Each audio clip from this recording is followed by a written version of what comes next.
Бурхны төлөө бадрах халуун зүрх сургалтын 5 дугаар хичээлд тавта морилно. Бурхан надад үүнийг ойлгуулахад их цаг шаардагдсан байдаг. Үүнийг хуваалцаж явахад таны нүд нээгдээсэ гэж хүсэж байна. Таны нүд нээгдэж улам бүр Есүстэй адил дүр төрхөөр хувирах болтугай гэж хүсэж байна. Үүний үр дүнд түүний яруу алдарт орших үед та орох боломжтой болно. Бурхан бидний дотор, бидний дунд оршин байхыг үргэлж хүстэй гэдгийг дахин онцолё. Энэ бол түүний хүслэн, түүний хүсэл өөрчлөгдөхгүй. Эцсийн эцэст тэр хүсэл нь биелэгдэх болно. Тэр Израилийн хүүхдүүдэд хэлсэн шигэ өнөөдөр бидэнд хэлж байна. Бурхан бол бидний эцэг. Түүний сүр жавхланд орших үед ороосой гэж тэр хүсдэг. Үүнийг маш энгийнээр Библиэд ийм өгүүлжээ. Библиэд хайртууд минь, бид одоо дараа нь биш. Бид одоо Бурханы хүүхдүүд гэж бид хараахан хараагүйч түүнийг илчлэгдэхэд бид түүнтэй адил болно. Бид түүнийг байгаагаар нь харна гэжээ. Бодит байдлаа яри. Есүс эргэж ирэхэд түүнтэй адилхан болох юм бол одооноос өөрчлөгдөж эхлэх хэрэгтэй гэсэн үг. Мэдээж Есүс биш, бид өөрчлөгдөх хэрэгтэй. Тиймд эцгийн залруулга, сахилгажуулалт бидэнд л хэрэгтэй гэсэн үг. Бид энэ талаар одоо ярих болно. Илч Йоханнор Есүс Христ Лаодик чуулганд хандан бичсэнийг Библиэс уншин үзье. Тэр чуулган харамсалтай нь халуун биш, Бурханы төлөө зүрх сэтгэл нь шатгаа байсан чуулган байв. Тэд эзнийг огт мэддэггүй хүн шиг хүйтэн биш, харин бүлээн чуулган байв. Есүс тэднийг ирж буй аюулаас хамгаалахын тулд залруулж засах хүчтэй үг хэлжээ. Надаас галд цэвэршүүлсэн алтыг ав гэж хэлсэн байдаг. Өөрөөр хэлбэл халуун гал шиг сорилт чамайг ариусгана гэжээ. Мөн хувцлахын тулд болон нүцгэрлийн чинь ичхүр ил болчихгүй тулд цагаан хувцас ав гэсэн байдаг. Харахын тулд нүдэ тослох тосыг надаас худалдан ав гэсэн. Тэгэд юу хийхийг зааж зэмлснийхээ дараа Илчлэл 3:19-т Есүс нэгэн чухал мэдэгдэл хэлсэн байдаг. Тэр хайрладаг хүмүүсээ гэжээ. Хайрладаг хүмүүсээ гэснээс биш, үзэн яддаг хүмүүсээ гэж хэлээгүй. Хайрладаг хүмүүс гэдэгт түүний хүүхдүүд чуулган багтана. Хайрладаг хүмүүсээ зэмлдэг, сахилгажуулдаг. Тиймээс халуун бай. Гэмш.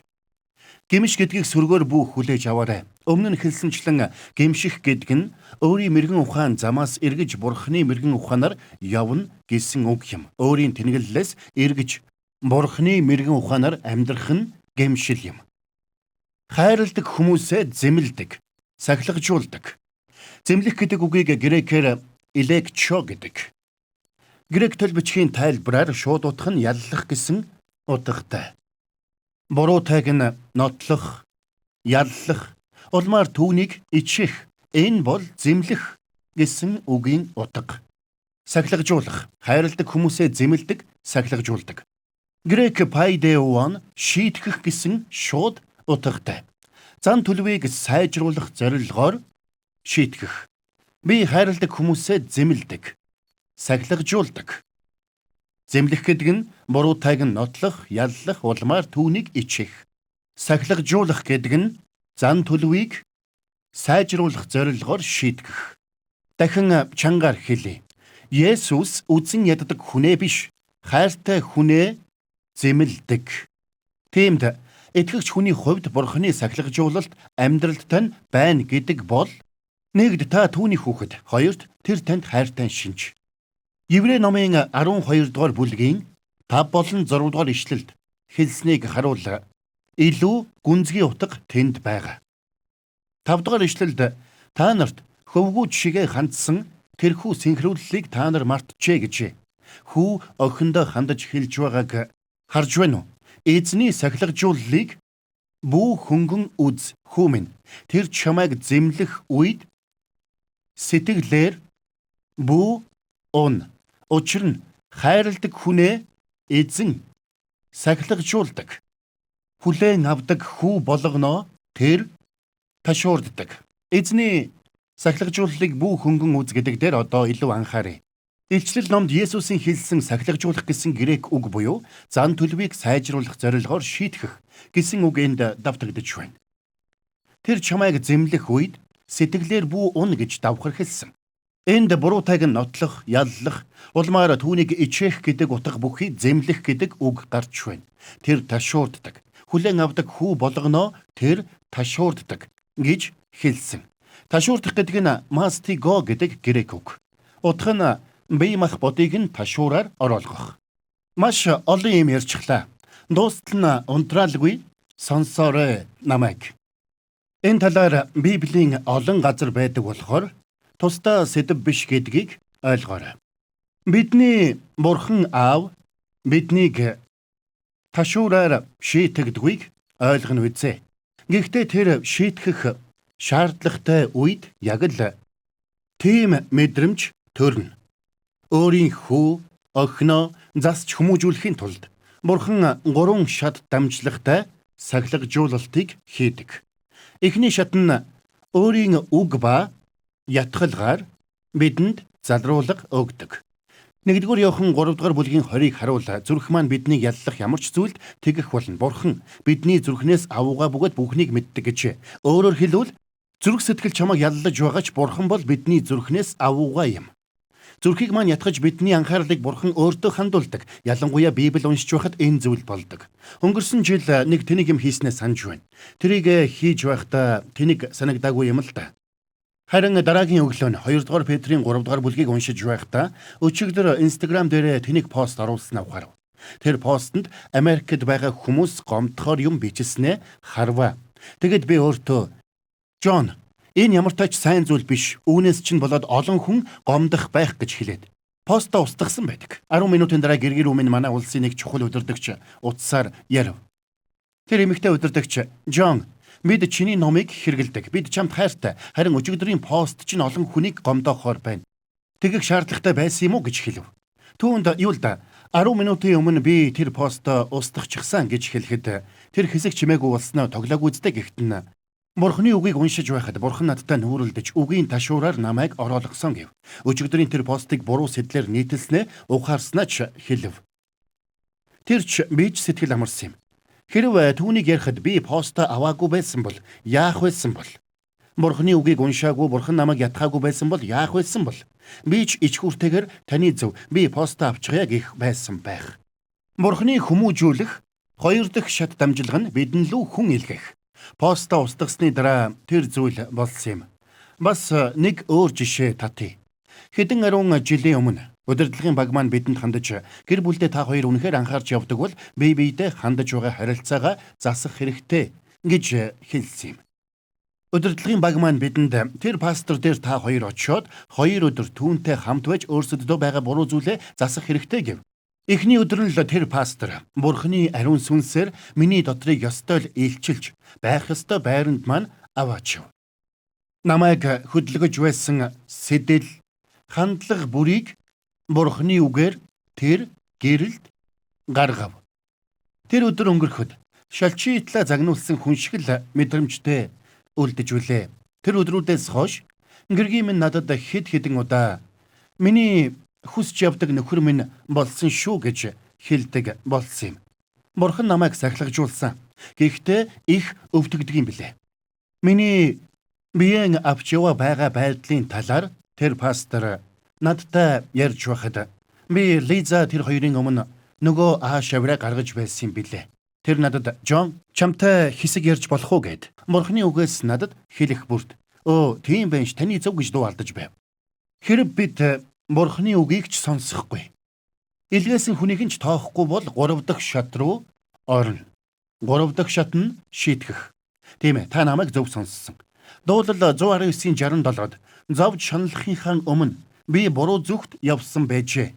Харин одоо би таны үгийг сахин биелүүлдэг гэжээ. Өөрөөр хэлбэл Бурханы үгийг тоохгүй буруу замаар явхад зовлон эдлүүлж шийтгсэн нь надад залруулга болж одоо би үгийг тань дагна гэсэн утгатай.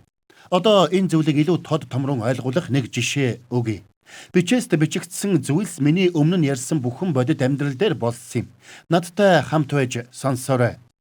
1990 оны ихэнх үед Америкийн нэлээд том чуулганы өсвөр залуусын кемпэд үйлчлэх урилга авсан юм. Том хэмжээний жилд нэг удаа болдог 4 өдрийн үйл ажиллагаа. 4 орой номлов.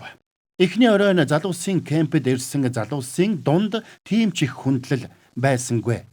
Тэнд эзнээс имэх сэтгэл байхгүй дээр нэг л бүлээн уур амьсгалтай байлаа. Эзэн надаар нэлээд хүчтэй үг хэлүүлсэн. Тэднийг шийдвэрт дуудахдаа порно үздэг, элдв сексийн зүй бус харилцаатай бол гимшицгээл гэв. Мөн өөр олон зүйлийг нь илчилсэн. Хэдэн хүүхэд урагш уйлсаар гарч ирсэн. Тэр орой үнэхээр сайхан байсан.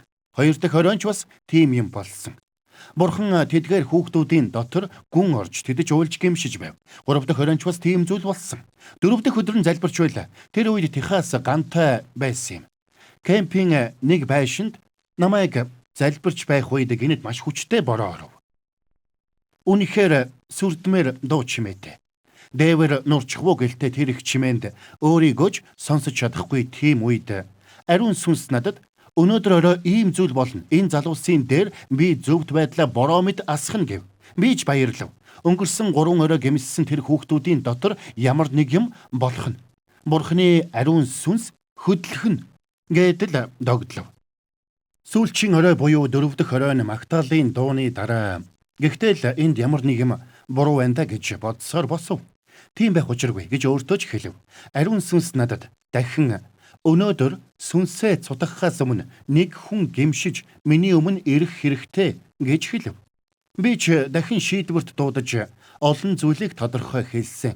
Тэр дунд орой бүр гимшилд дуудахад нэг хүн л үлдээд гимшихгүй байгааг эзэн сануулж байна гэж хэлв.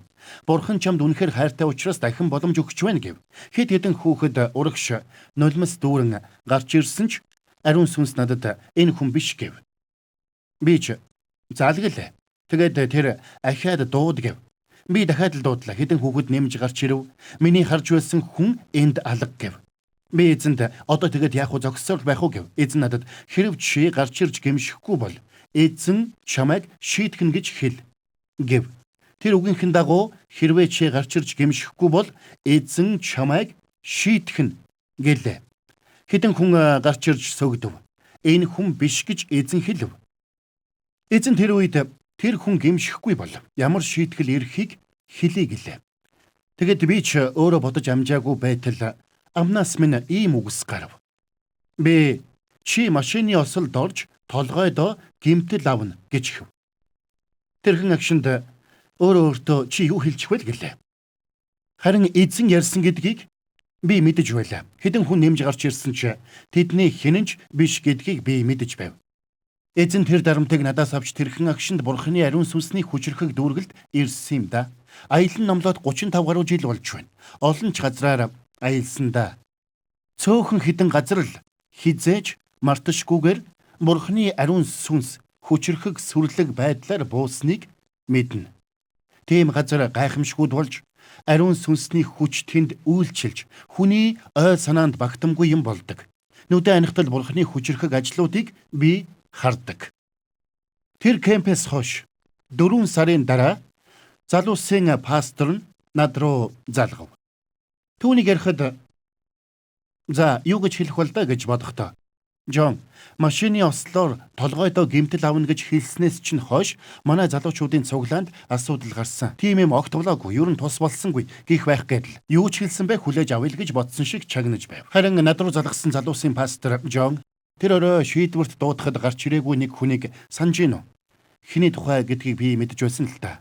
Тэр бол манай залуусын цуглаанд асуудал тарьдаг харилцахад төвөгтэй нэг охин байгаа юм. Бүх хүнийг шийдвэрт дуудахад хүмүүс урагш гарч ирж байсан ч тэр л асуудалдаа шигдээд байсан. Түүнийг гарч ирээсэй гэж би залбирч байсан ч тэр хөдлөөг. Жон 3-7 хоногийн дараа тэр охин машины ослоор толгойдоо хүнд гэмтэл авсан. Гэхэд би ч палхигээд явчлаа. Харин өнөөх пастор Жон тэр эрчим дэмчилгээнд орж одоо би энэ зүгээр болсон. Түүний зүрх шууд л эргэсэн. Өнгөрсөн сард түүн шиг гал цогтой итгэгч манай залуусын цуглаанд байхгүй болсон гэв. Хамгийн сүүлд түүний талаар сонсоход гал цогтой хിവэр гэдгийг сонссон юм. Та бичээст ийм юм байдаг юм уу гэж асуух байх. 1-р Коринтын загтал Илч Паул махан биеийн хүсэлдээ автсан чуулганд ийм бичсэн байдаг. Паул хэлэхдээ эзний зоогийг барихтаа хүндлэлгүй байвал юу болохыг хэлж байна. Эзний зоогийн талаар чухал зүйлийг хэлье гэж бодож байна. Тэд эзний зог барихдаа юу хийж байсныг уншвал та юу болсныг ойлгоно. Тэр цуглаанд баян боломжийн амьдралтай хүмүүс байсан. Тэд идэж ууж дуусаад үлдэгдэл шавх руугаа ядуу итгэгчдэд өгдөг байв. Тэдэнд идэх юм үлддэггүй байв. Тиймд Илч Паул тэднийг зэмлж, учир нь идэж ууж буй хүн биеийг зөв нэгтлэлгүй идэж уувал өөртөө шийтгэл авчирна гэжээ. Эзний зоогийн талах идэж усан үзмийн жүүсийг нь уухдаа Христийн биед хүндлэлгүй хандасныг тэр онцолсон байдаг. Христийн бие болох чуулган түүний сүд бүсгүйд хүндлэлгүй хандахад юу болсон бэ? Идэж буй хүн биеийг зөв нэгтлэлгүй идэж уувал өөртөө шийтгэл авчирна. Үүнээс болж та нарын дунд сул дорой өвчтөн олон байгаа. Бүр цааш нь хэлбэл зарим нь үгсэн гэжээ. За. Юу гэх вэ? Тиймээс та нарын олонх нь гэж хэлсэн. Өвчтөй болгоно нь ижил шалтгаантай гээгүй гэдгийг анхаараарай. Нэг сохор хүнтэй дагалдагч нар таарад Есүсээс энэ хүн өөрийн гэмээс эсвэл эцэг эхийнхээ гэмээс болж хараагүй болсон уу гэж асуудаг. Аль нь ч биш Бурхны алдрыг илчлэхийн тулд гэж Есүс хариулдаг та санаж байна уу? Зурдаар нас барах хүнд өвчин тусах гэх мэт янз бүрийн юм тохиолдоход зарим хүн тэр нүглээсээ болж тэгсэн гэж тайлбарлах гэдэг. Үүнийг маш тодорхой тайлбарлая. Тийм учраас олон хүн гэж Паул хэлсэн. Тийм үү? Хэн нэг итгэгч хүн өвчлөхөд тэр Бурхны эсрэг хийсэн нүглээсээ болоод өвчлсөн гэж хэлдэг хүн битгий болоорой. Бид тэгж бодох хэрэггүй. Засч хүмүүжүүлэх нь Бурхан аавын ажил болохоос биш, итгэлийн ах эгч дүүсийн ажил биш юм. Паул үүнээс болж та нарын дунд сул дорой өвчтөн олон байгаа бөгөөд нилээд нь нойрсож байна гэсэн 31-р ишлэлд бид өөрсдөө нэгтэлсэн бол шүүгдэхгүй байхсан гэж. Есүс Лаодик чуулганд хэлсэн шиг гэмшиж зүтгэлтэй байх ёстой. Цааш нь уншвал шүүгдэхтэй ертөнцтэй хамт яллагдахгүй тулд эзнэр сахилгаждаг гэж. Сахилгаждаг гэдэг нь зан төлөвийг сайжруулах зорилгоор шийтгэх. Бид ертөнцтэй хамт яллагдахгүй тулд эзнэр сахилгажуулагддаг. Одоо хэлэх санааг маш тодорхой хэлье. Бурхан тэр охиныг осолд оруулаагүй.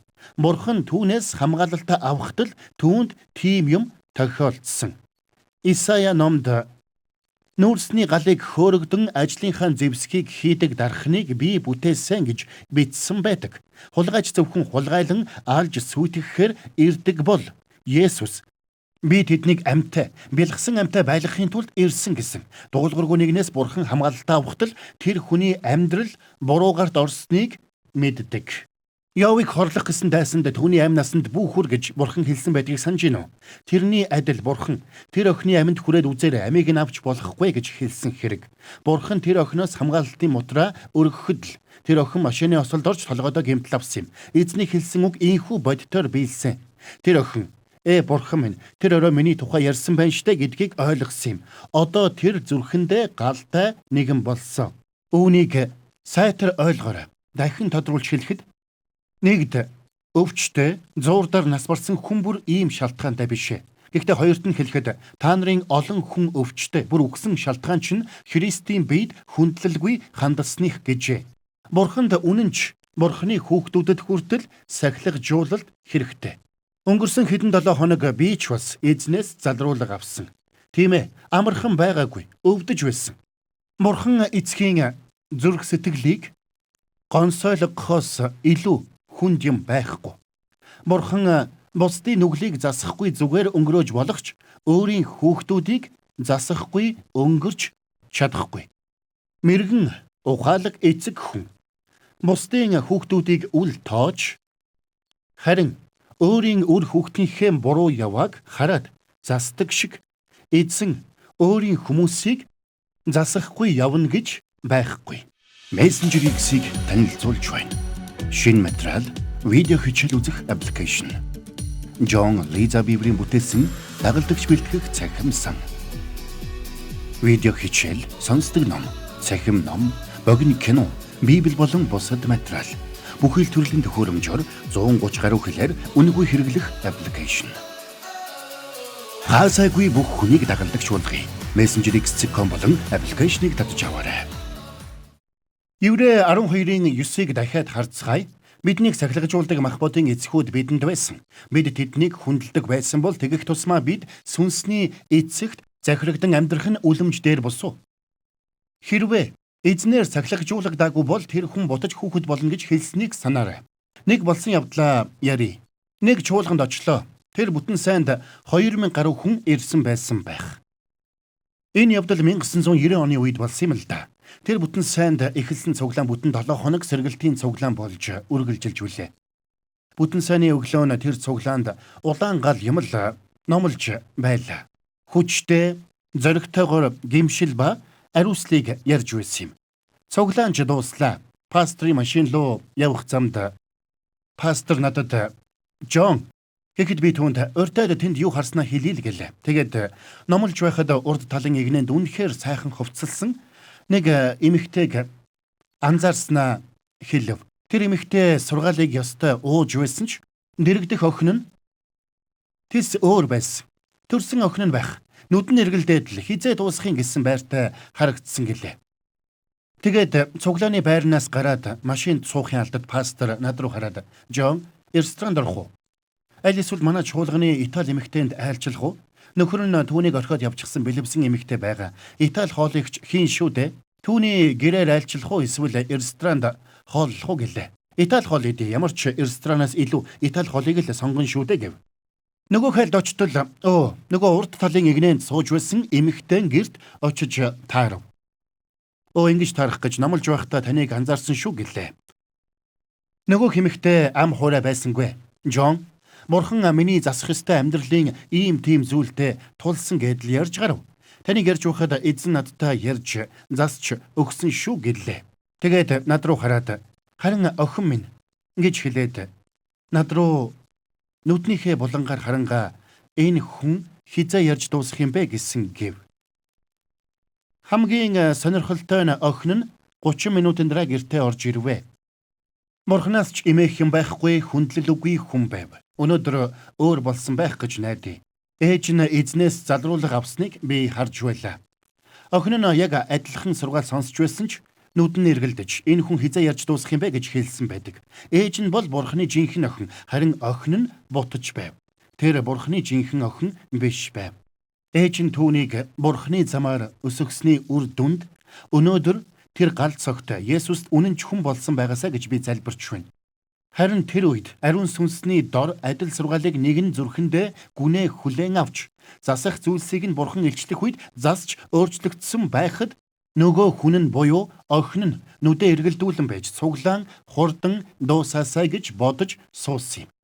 Еврей номд өөр юу гэж хэлснийг харцгаая. 10 болон 11-р ишлэлд тэд үзмжийнхээ дагуу биднийг хэсэг зур сахилгажуулсан бол харин тэрээр бидний сайн сайхны төлөө сахилгажуулсан ажээ. Тэгснээр бид түүний ариун чанарыг хуваалцах юм. Бурхан биднийг сахилгажуулах зорилго нь түүний ариун чанарыг хуваалцахын тулд гэжээ. Яагаад гэвэл тэр биднийг уулууд түүний орших үед ирээрэ гэж хүсдэг. Тэнд л бид жинхэнэ өөрчлөгддөг. 11-р ишлэлд бүх сахилгажуулал нь тухайн үедээ баяр хөөр бус. Харин уй гашуу мэд санагдавч уй гашуутай гэдгийг сонсч гинүү. Дараа нь сахилгажуулалтын дараа түүгээр дасгалжсанд нь зөвхт байдлын амар амгалан бүхий үр жимсийг гаргаж өгдөг гэжээ. Есүс Саулд хэлсэн шиг Бурханы хүслийн эсрэг бүү тэрсэл. Эзнэр сахилгажуулагдахыг харин зөвшөөр. Би залруулгыг хүлээн авна. Гимших ёстой зүйлдээ гимшиж Бурханы мэрэгэн ухааныг хүлээн авна гэж зүрхэндээ шийд. Тэгэхээр Еврей номын 12 дугаар бүлгийн 12 болон 13-ыг эхлээд харцгаая. Иймд сулдсан гар, салгалсан өвдгөө тэнхрүүлэх тун. Доглон нь замаасаа хазаахгүй. Харин эдгээгдэхийн тулд хөлдөө зориулж шулуун жим тавь. Өөрөөр хэлбэл хазгаа гიშгэж явсныг эзэн сахилгажуулах үед тэгш шулуун явдалтай болно. Өвдгийг чинь тэнхрүүлнэ, хөлийг чинь хүчтгэнэ гэжээ. Хаанчлалын төлөө хүлчлэл хөдөлмөрийг гараар төлөөлүүлдэг бол амьдарч байгаа замыг минь хөлөөр илэрхийлдэг. Эзний сахилгажуулал эзэнд үйлчлэхэд биднийг хүчтэгдэг. Тэгээд Еврей номын бичигч цааш нь бүх хүнтэй эвтэй байхыг болон ариусгалыг мөшгөхтөн ариун байдлын төлөө ариун байхын төлөө амьдр ямар ч хүн үүнгүүгээр эзнийг үзэхгүй гэжээ. Өөрөөр хэлбэл ариун биш бол Бурханы ууланд очихгүй гэсэн үг. Үүнийг илүү дэлгэрүүлж тайлбарлая. Еврей номыг бичигч 18 болон 19 дугаар ишлэлд бичихдээ учир нь та нар хүрч болох уулууд мөн дүрлзэх гал харанхуй, түнэр харанхуй, хуй салхи гээд гитлэл дээр гарч байгаа израилчуудын талаар энд ярьж байна. 19 дугаар ишлэлд бүрээн хүнгнэм ба үгсийн дуу чимээрүү ирээгүй. Үүнийг сонсогчд нь дахин үг бүү айлдаач хэмээн гуйж байсан юм гэжээ. Гэтэл номд хүмүүс Мосегоос бид тэсэхгүй, Бурхны оршихуйд бид тэсэхгүй. Та түүнд ойртоод хэлсэн бүгдийг нь бидэнд хэлээч гэдэг. Еврей номд цааш нь 22 дугаар ишлэлд шинэ гэрээнд харин та нар Сион уул руу өөр уул руу ир гэсэн байдаг. Энэ бол Синай уул биш харин Сион уул юм. Энэ бол амьд Бурхны хот. Бурхны Тэнгэрлэг энэ хот уулан дээр оршдгийг та мэдхүү. Харин та нар Сион уул амьд Бурхны хот Тэнгэрлэг Иерусалим руу баярын цугларалт дах үе түмэн тэнгэр элчнэр гэжээ. Тэгээд дараагийн 25 дугаар ишлэлд айлдагчийг үл хэрэгсгээс та нар сэрэмжил гэдэг. Сахилгажуулалтыг энд ярьж байна. Энэ 12 дугаар бүлэг тэр чигээрээ Бурхны сахилгажуулалтын талаарх бүлэг. Учир нь газар дээр тэдэнд сануулсан нэгнийг тэд үл хэрэгсэх үедээ зугтаагүй бол тэгээг тусмаа Тэнгэрээс сануулагч түүнээс бид нүүр буруулан зугтаж чадна гэж юу. Өөрөөр хэлбэл тэд Бурхны дуу хоолойг сонсохоос татгалзсан. Тиймд тэдний зан чанар өөрчлөгдөөгүй. Тэд өөрсдийн бүтээсэн Яавэ шүтэнийхээ дэргэд хүссэн бүх махан биеийн хүслээ үйлдэцгээсэн. Бид тэдэн шиг би Есүст үйлчилдэг гэж хэлж мэдэх. Хэрв бид эзний сахилгажуулалтыг үл тоож түүний сануулгад бухан хүзүү гаргавал бид түүний ариун байдлыг хуваалцах эрхгүй болно. Ариун байдлыг нь хуваалцахгүй бол бид тэр уулан дээр гарч чадахгүй. Бид тэр уулан дээр гарахгүй бол өөрчлөгдөхгүй. Бид түүнийг харахгүй. Бид түүнийг мэдэгч үгүй болно. Библиэд 2 дугаар Коринт 3:18-д түүний дүрд эзний сүнсээр алдраас алдарт өөрчлөгддөг гэдэг. Бурхан Синайын уулнаас ярьсан шиг одоо Тэнгэрлэг уул болох Сионоос өнөөдөр ч ярьсаар байна. Израилийн хүүхдүүд Синайд түүний дууг сонсохыг хүсээгүй. Түүний оршихуйд ороход шаардлагатай залруулга, сахилгажуулалтын үгийг тэд хүсээгүй. Өнөөдөр түүний залруулгыг эсэргүүцэж байгаа хүмүүст энэ нь хэр зэрэг илүү хүнд байх вэ? Ярьсан зүйлсээ нэгтгэхэд та бүхэнд Дуулал номын 2 хэсгээс иш татъя. Дуулал 24 дугаар бүлгийн 3-аас 6 дугаар ишлэлд. Эзний уулууд хэн авирч болох вэ? Тэр асуулт асууж байна. Асуулт бол эзний уулууд хэн авирч болох вэ? Ариун газарт нь хэн зогсож болох вэ? Цэвэр гартай, ариун зүрхтэй, хуурмаг хоосонд сэтгэлээ өргөөгүй, худал тангарах тавиагүй нь буюу Есүс ийм хүмүүсийг тустай бүтээж гисэн юм биш. Харин тэд Бурхны оршихуйд түүний үгэнд цаг гаргаж Бурхан аавын баруун талд задрах Есүсийг харсан хүмүүс. Түүний уулууд гарахтаа түүнийг харсан тэд алдраас алдарт өөрчлөгддөг. 5 дугаар ишлэлд тэрээр эзнээс ёроолыг авралынхаа Бурханаас зөвхт байдлыг хүртэх болно. Энэ нь түүнийг хайгчдын үе юм. Яаковын Бурхан таны царайг хайгчдын үе юм гэжээ. Тийм хүмүүс Бурханы оршихуйд орох эрхтэй. Дуулал 15 дугаар бүлгийн 1-р ишлэлд эзэн таны асарт хэн оршин суух вэ гэжээ. Таны ариун ууланд хэн амьдран суух вэ? Гимзэмгүй явж зөв шударгыг үйлдэж зүрхэндээ үннийг өгүүлдэг хүн. Хилээрээ гүтэгдэггүй, анд нөхөртөөч муу юм хийдэггүй, хөршигөөч эсэргүүцэн буруутгадаггүй. Түүний нүдэнд олиггүй жигшигддэг боловч эзнээс эмээгчдэг тэрээр хүндэлдэг. Тэр өөрөө хохирсон ч андгайлснаасаа үл нийцнэ. Өөрөөр хэлбэл үнэн шударга хүн.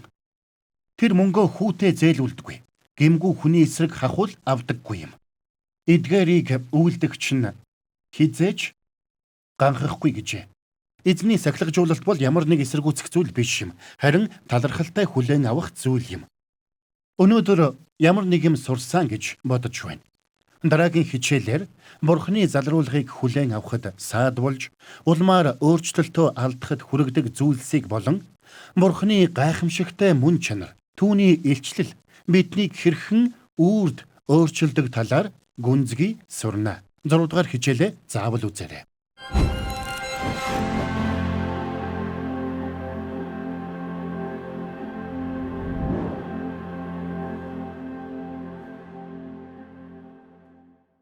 Messenger X-ийг танилцуулж байна.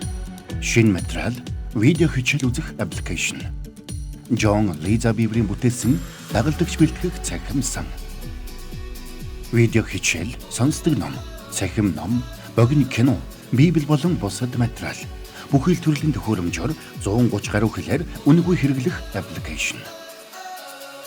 Хаасайгүй бүх хүнийг дагалдаг шуулгыг Messenger X.com болон аппликейшнийг татаж аваарай.